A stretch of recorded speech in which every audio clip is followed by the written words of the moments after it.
As part of its ongoing efforts to safeguard intangible cultural heritage, UNESCO is supporting the Tiapapata Art Centre in organising a series of Heritage Talanoa Sessions dedicated to endangered knowledge and practices. I'll show you what the difference is between These sessions aim to preserve and revive some of Samoa's most iconic and enigmatic traditions.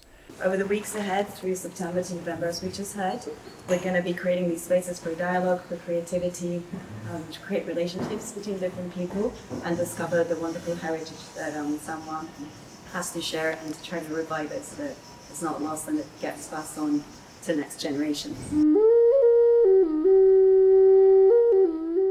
The fangu-fangu, or nose flute, is an almost lost musical tradition now experiencing a revival in Samoa and across the Pacific.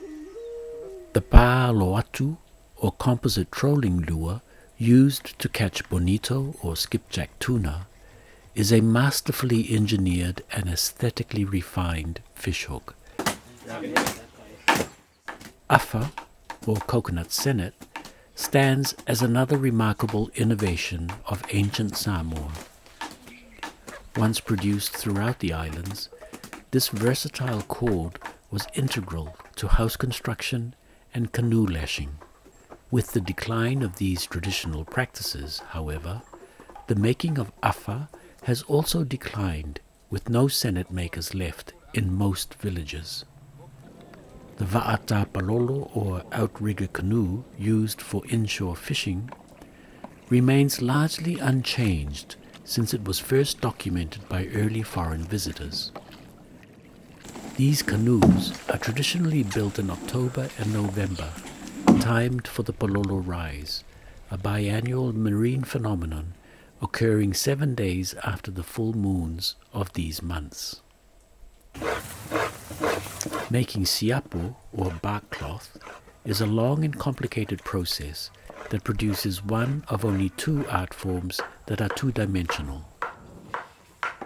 From sourcing colorants from nature to painting with pandanus brushes, the making of siapo is still practiced widely, but features aspects that are in decline, if not already obsolete. Of all the traditional crafts associated with Samoa, none are as enigmatic as the prehistoric pottery produced nearly 3,000 years ago by the archipelago's earliest settlers.